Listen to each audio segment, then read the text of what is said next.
My name is Teresa Lockwood. I reside in Valley, New Jersey. I'm actually putting my arm like this deliberately. As you can see, my left eye is covered. I am laying in my new husband's hospital bed. Okay, just I'll put my arm like this because this is actually a thing that my new husband actually did. And just to let you know that he actually, about a couple months ago, suffered a severe stroke. He wound up sideswiping another vehicle during his stroke. Want to let you know that the other people are um, noted as being okay.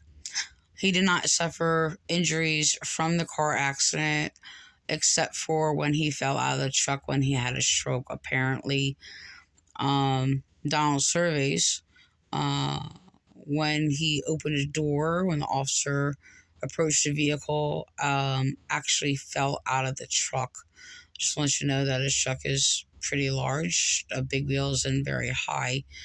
Um, and the thing is that he wound up having a left side neglect. When he went to the hospital, they actually had to contact me, and I had to give the approval, being the competent person to make decisions for him to have the appropriate um, tubing and approval of um, his care for him, because he was not able to make decisions for himself, so they can safely transport him, in which he was actually in rejection of these tubes being put in him, and he was fighting them.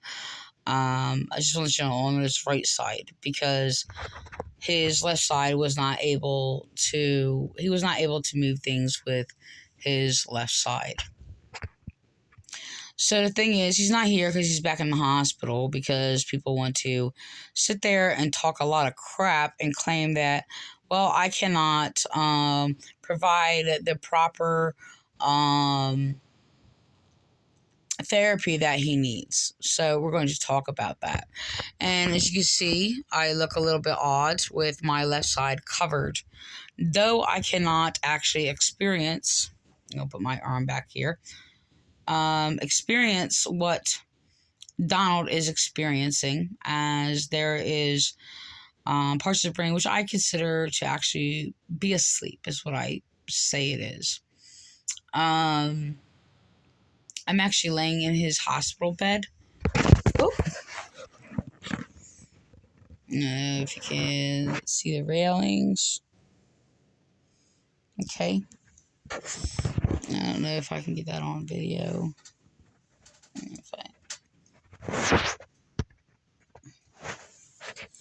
Okay, and I'm basically laying here to, I think, at least get at least 1% of what Donald Sevais was experiencing. So there's a question, because yes, in fact, that he used to abuse me, and there's more to the story than that. That is really extreme, and so this is being put into question whether I should be the caretaker of him, since I am his abuse victim. The reality is that Donald Sevais is a complete different person. The old Donald Sevais does not exist. The Donald Sevais that I have been caring for is between, majority of his responses is in between maybe his late teens and early 20s. A lot of his responses range in that age period of time. I mentioned it to caretakers when he was in Compass here in Violent, New Jersey. that he's responding in ways that I never heard him respond before. And it seems like I said, in his early teens, early 20s, mid 20s, something like that. The way he says cool, like he never did before. And there was many other different things. So the thing is, I just want to let you know that Donald Sevais has greatly made a large improvement in the week that I was caring for him. As I continued to do therapy with him, as I actually started it in Compass when I was able to see him. And the thing is I'm a very innovative person, very creative and very insightful and discerning. And I actually thought of a lot of creative ideas to help with his recovery, as I started immediately. I have acknowledged many things that he was experiencing while he was in Compass. He was in there for about a month, but he was in New Brunswick, Robert Johnson Wood University Hospital, who I was told had more experience in treating him for the severe stroke that he had, that they did not have in Monmouth, where he was transported to from the time he had his accident. He was in the hospital in 3 different ones for approximately 2 months. So the thing is that he's been here for a week and had to go back to the hospital. And the interference and intervention between that is actually what interfered with his therapy, in which they are flipping it backwards, basically. The thing is that I'm laying here on his hospital bed, and as you can see, I covered my left eye. I'm not experiencing. I probably should weigh down actually my left side. So actually, I don't have every restraint on my left side. I probably should restrain my left side. But the thing is that I set up his room and different things in the household, so he can actually pull his right side, or his left side, I'm sorry, to a way where he has to move his head to the left. I actually rearranged his room to be adaptable to do these things. Like, he cannot watch TV unless he turns to the left to watch the TV. This is actually my TV in his room, which I set up for him. This room has been in 3 different ways, which I did for him. His bed is actually leaned up. I don't know, I'm thinking about basically finding somebody who can actually take this bed. His bed is almost brand new, but I actually had to take his full-size bed. Is kind of setting up in the back of the room over here, but he had to have a hospital bed, and it was in 3 different places, and I actually had to rearrange his room in 3 different positions to sit there and see what was adaptable to him and revolved around the needs of Donald, including the TV. This bed was actually a long ways behind me, and it would have made more room in his room, but it wasn't adaptable therapeutically for him. Say if I set up a TV in his room, he would only just be using the stronger side of his eye to easily watch TV, which I had to set up like that. And then I decided, well, that's not good therapy for him. He should be pulling to his left.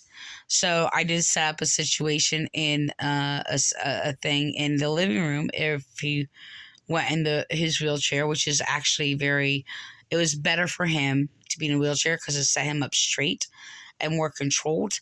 Even though I was against that, in the beginning. I was just like, I'm not having him sit in a wheelchair all day long. This is how my response was when the inspection guy got here, and I was just like, I mean, that was terrible to me, but I got it after like a day, and I realized how it worked or whatever. Um, but it was really terrible, the things that they were saying to me. And they're like, oh, well, we're going to get a wheelchair or whatever. I was like, no, he's going to be sitting in a chair. I'm going to prop him up and all these other things or whatever. And okay, so that's actually not the right thing to do. The thing is, I mean, I know my couch is very loungy. I mean, even like, the average person sitting on my couch the seats are like too deep, and all these other things. We still have to prop ourselves straight up, put pillows behind us. So that's how that works. So it's actually too deep and depth wise. So anyway, the thing is, I set up the situation in the living room and organized it so I can sit there and have two places in the living room where he could sit in a wheelchair straight up and relaxingly watch TV with his right side, or I could move his wheelchair in another position where he has to turn his head a little bit to watch his TV on the left side, but it's not as much as it is in his bedroom. So the thing is that that's how that works. So I basically rearranged his room on 3 different times. Like his bed was actually set up on the left along the window. It's there. It's kind of like that or whatever. It's his bed over there. I have to give it away or whatever. So the thing is that I basically put a TV over there. This dresser was actually behind me. It was back here. And so I decided to put it on wherever he has the pull to his left, which is good therapy for him. Oh, wait, hold on. I got to put my arm the way he actually used to do it. Look, I'm going to tell you what Don did. It's actually quite humorous, and I would make jokes about it because even in the hospital, he would be the most relaxed when people were trying to do things, dress him, change him, whatever the case may be, or they had to do anything or whatever, is when I made jokes because I'm just like, look at him prop his arm up like that.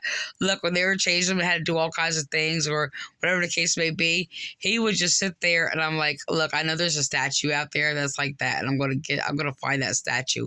But as soon as they were doing whatever they have to do to serve Donald in any way, he would just go like this. So this is something I laughed about in the hospital. I said, look at him. He just gonna prop his arm right behind his head, okay? So this is what he did. And he just started relaxing, and sometimes he would just fall asleep. Now the thing is, I did make a note to them. I was like, he has never ever laid like that, propped like that, like anything in his life. I never see that ever. But this is what he did. So I still tease him about it. I'm like, Don, can you please you need to work with me here. All right. I'm like, stop propping your arm up when I'm relaxing more when I'm trying to sit there and I have to either change you, wash you down, or whatever the case may be. But this is what he would do. So the thing is that I'm just jump to basically I'm going to jump to his improvements. Actually, right now, I'm going to sit there. First of all, Don, I would make sure that Don was not laying down when he drank his coffee or drinks or whatever the case may be. He had to be sitting straight up if he drank anything. I had to remind him of that because he would lay here, okay, and he would actually reach over.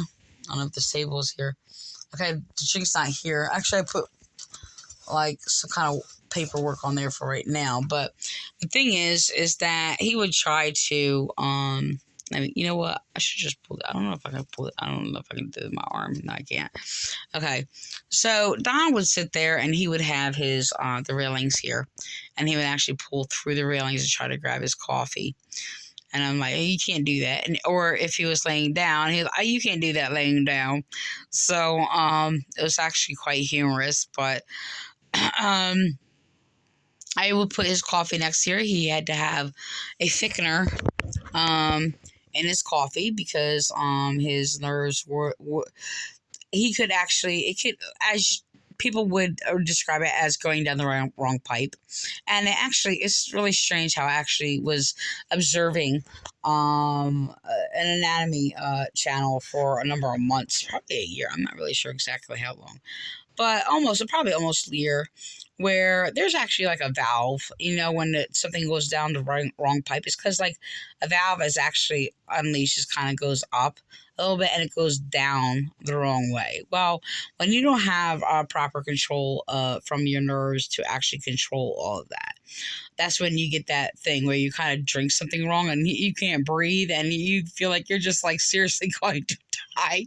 It's like I said, it's described as going down the wrong tube or whatever, the wrong pipe or whatever the case may be, and it feels like you're drowning in your lungs. Okay, so the thing is that can actually happen more when you have a stroke and you have a left side neglect on your left side, where there's not proper functioning and responsive to this side all the way down from like head, neck.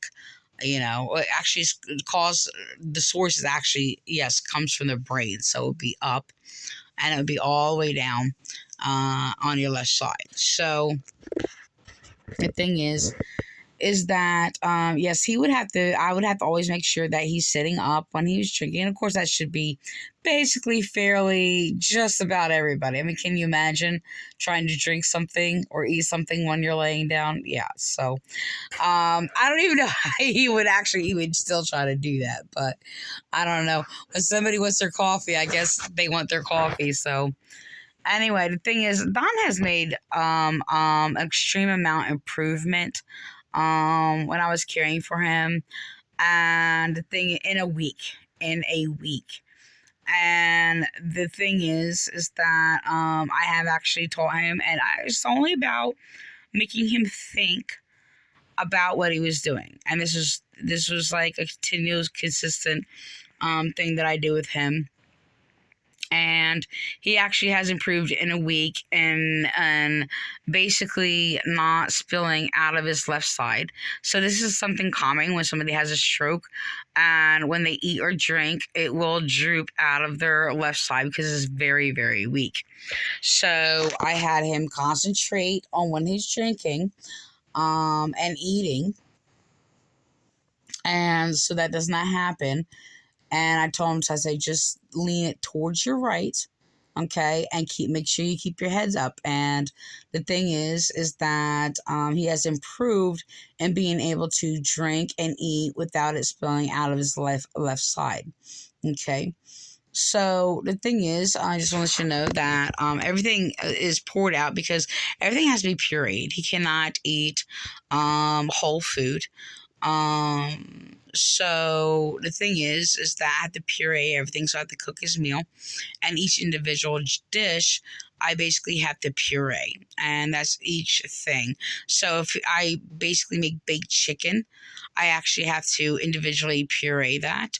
I guess you can get more purees for each thing and do it all at the same time. You still have to push one button at a time. So, he was able to actually drink, in the end of the week, basically without spilling on himself. He had one mess up, I guess, because I was trying to figure out other ways to basically put his medicine in his foods, and I wouldn't put it throughout his food. I would get, so because I couldn't give him like the hospital always put it in applesauce, so he had every time, and like after his meals in between, I didn't always have that, so I had pudding at times. By the way,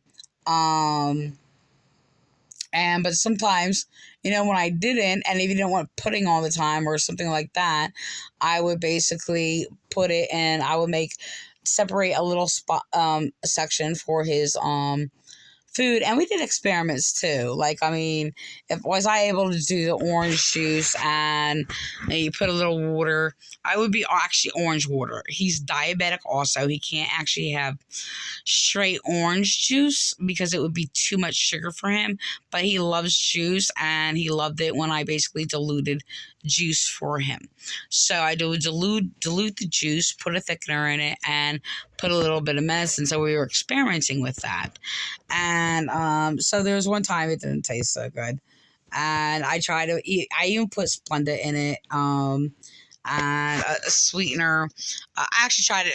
Splenda is not all like the greatest like pick, but I tried to use other sweeteners and try to get him into that. He still was the Splenda person, so I wouldn't use Splenda, but I actually have been since I was caring for him.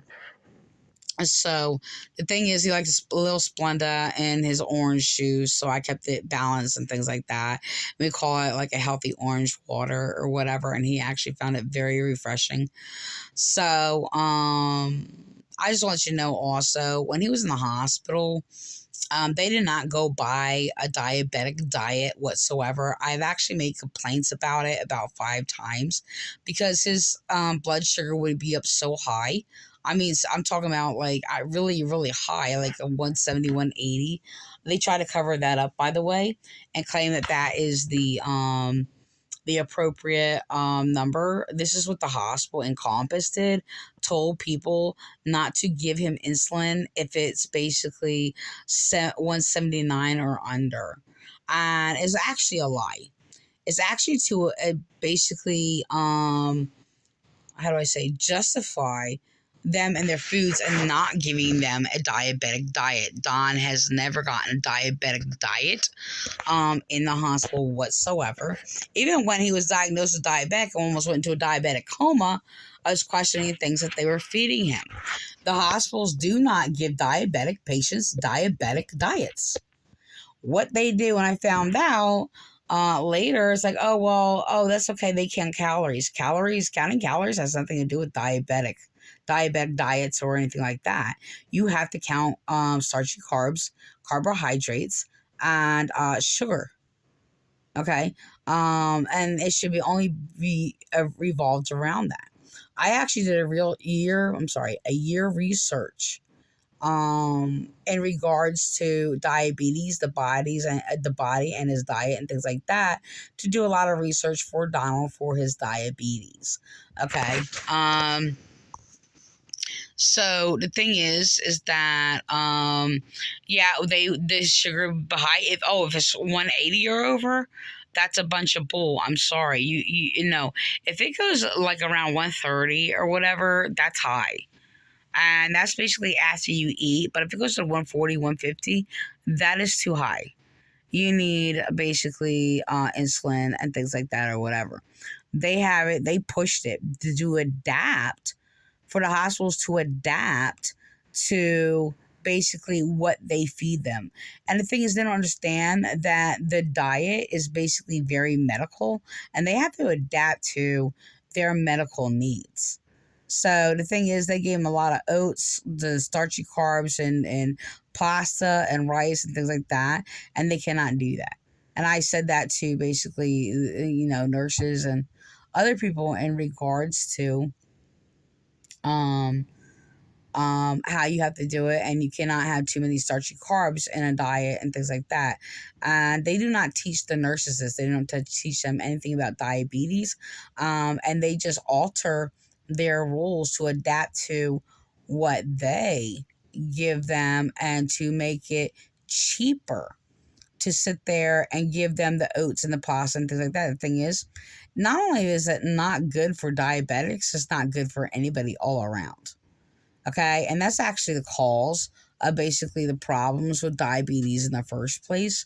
It's because of the unhealthy diets that basically is destroying the pancreas, liver, and things like that, et cetera, et cetera. So I'm going to move past the diabetes. So the thing is that this is a thing that I actually have a lot of knowledge for his care that they do not, that they neglected, not me. The thing is that they're sitting there flipping things backwards, playing all these games or whatever, and excuse me, I just got, I don't know, it seemed a little I don't know. Anyway, so the thing is that you have a lot of knowledge and educated, and I had to seek out education. Of course, I had to be discerning, and what what his needs are. And this is a thing that I've actually done with him for years. I mean, he had colon surgery, and the thing is, I actually had to care for him in colon surgery.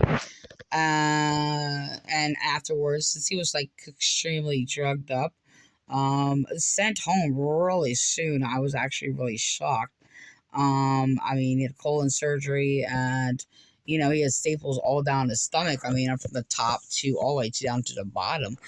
He had a bag and things like that. He did have it reversed. But the thing is, I was the only one there to actually nurse him and take care of him and things like that, as well as his diabetic coma. That he almost went into, or could have even was told he could have even died. So there's something wrong, and he had to get treatment for that. So the thing is, I actually had to do a lot of research to appease, well,